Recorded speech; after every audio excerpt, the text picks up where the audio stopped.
Moçambique é hoje um dos países mais cobiçados do mundo quando o assunto é energia. No subsolo da província de Cabo Delgado estão algumas das maiores reservas de gás natural liquefeito, jamais descobertas na África. Um recurso capaz de abastecer potências como a China, a União Europeia e os Estados Unidos por décadas. Mas há um problema. O povo moçambicano continua pobre, explorado e à margem dos lucros. E os verdadeiros donos dessa riqueza nem sequer falam as línguas locais. Eles assinam contratos em inglês, em francês, em italiano e aparecem com seus logotipos corporativos polidos, mas carregam o mesmo espírito predador das antigas companhias coloniais. A promessa era simples: o gás vai mudar o futuro de Moçambique. Essa frase foi repetida por políticos, empresários e diplomatas desde que os megaprojetos foram anunciados. A Total Energies, a Eni, a ExxonMobil e outras gigantes mundiais correram para instalar suas bases em Afungi, no norte do país. Bilhões de dólares foram anunciados e a mídia nacional, quase sempre refém de pressões políticas,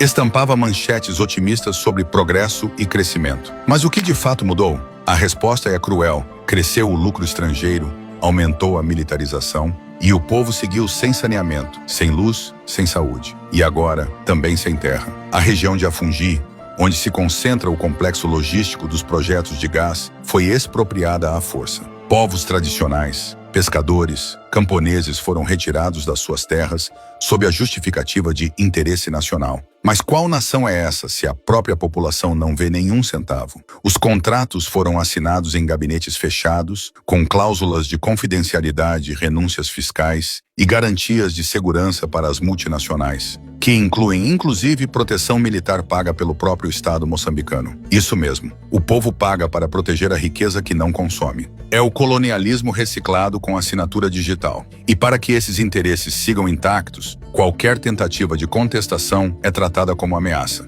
O conflito armado em Cabo Delgado, inicialmente visto como um surto de extremismo religioso, é muito mais complexo do que se diz. Grupos insurgentes aproveitam o abandono do Estado, o desemprego, o ressentimento social e constroem alianças que ninguém compreende completamente. Mas uma coisa é certa: o terror alimenta os contratos. Quanto mais instável for a região, mais justificativas existem para a segurança privada, para acordos secretos e para a presença de forças estrangeiras. O gás virou um campo de guerra e o povo virou alvo duplo, da miséria e da bala. Moçambique, na prática, não controla o seu gás. Controla apenas a narrativa oficial, aquela que aparece nos discursos de ministros e nos fóruns internacionais. A verdadeira estrutura de poder está nas mãos de quem financia os projetos, assina os contratos e decide para onde vai cada navio carregado de GNL. E não vai para Maputo, nem para Nampula. Vai para Rotterdam, vai para a China, vai para a Índia.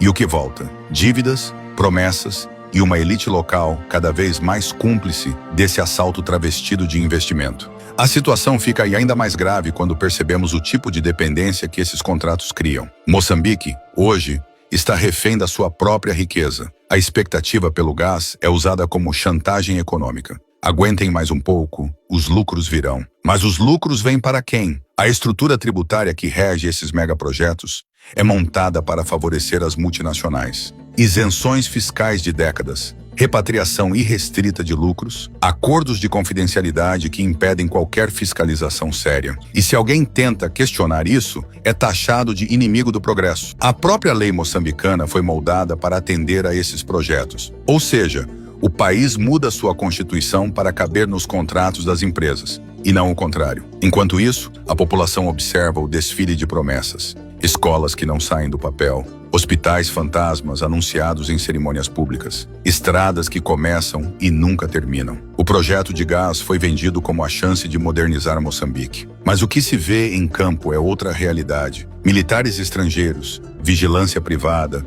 populações deslocadas, comunidades silenciadas e jornalistas intimidados. É um modelo de desenvolvimento extrativista que se alimenta da terra e vomita miséria. E quando o povo reclama, surgem campanhas para descredibilizar as vozes locais. São terroristas, são ignorantes, não entendem os benefícios do investimento estrangeiro. É a velha lógica colonial, agora com um toque de branding corporativo. Há outro detalhe que quase nunca aparece nas reportagens: os beneficiários internos desse esquema. Existe uma elite política, econômica e empresarial dentro de Moçambique que lucra com esse modelo. São os intermediários, os facilitadores, os homens de terno e gravata que aparecem sorrindo ao lado de CEOs e embaixadores. Eles não sentem o cheiro da pólvora em Cabo Delgado, não veem a poeira das demolições, não ouvem os gritos das famílias despejadas, mas estão nos conselhos de administração, nas consultorias de compliance, nas reuniões fechadas com investidores.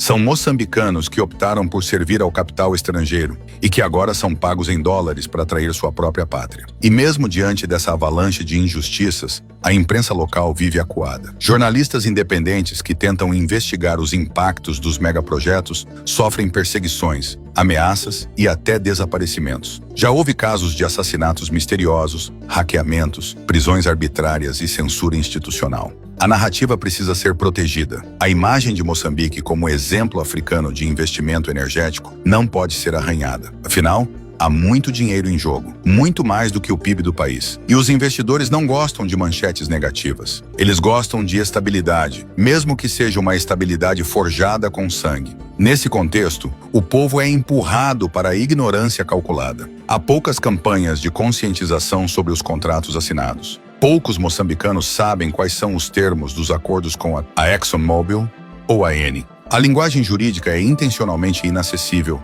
o conteúdo técnico é trancado em relatórios confidenciais e os fóruns públicos são esvaziados por burocracia. O que o cidadão comum vê são apenas imagens aéreas dos canteiros de obras, banners com frases de efeito e a repetição da promessa. O gás vai melhorar tudo, mas já se passaram mais de 10 anos desde o anúncio das descobertas. E o que melhorou? A resposta assusta. Nada melhorou. E muita coisa piorou. A violência aumentou, a pobreza se aprofundou, o deslocamento forçado virou rotina. E agora, com o agravamento da crise climática, os riscos se multiplicam. O litoral de Cabo Delgado está ameaçado pela elevação do nível do mar, pela erosão e pela destruição de mangás, muitos dos quais foram sacrificados para abrir espaço para infraestruturas industriais. O gás, que deveria garantir um futuro energético, pode se tornar o estopim de uma crise ecológica devastadora. Mas ninguém fala sobre isso nos relatórios corporativos. A solução, é claro, não é fechar os olhos ao potencial energético de Moçambique, mas sim reconstruir todo o modelo de exploração a partir de uma lógica nacional, soberana, justa e transparente. O país precisa de um plano de transição energética que respeite seu povo, distribua suas riquezas e proteja seu território. Precisa de contratos que priorizem a produção interna, a capacitação local e a reinversão dos lucros em infraestrutura social. Precisa de instituições fortes, independentes e protegidas de ingerências estrangeiras. Precisa de líderes com coragem suficiente para dizer não às potências quando necessário e para ouvir seu próprio povo antes de assinar qualquer documento. Moçambique não pode mais ser um espectador da sua própria história. O gás natural, se mal gerido, será apenas mais um capítulo na longa lista de traições sofridas por esta nação. Mas se bem administrado, com soberania, pode se transformar num motor de independência real. E isso exige mais do que boas intenções. Exige organização popular, pressão internacional legítima, imprensa livre e um Estado que não se ajoelhe diante do dinheiro estrangeiro. Só assim o povo moçambicano poderá, enfim, respirar o ar da liberdade, e não o gás tóxico da submissão.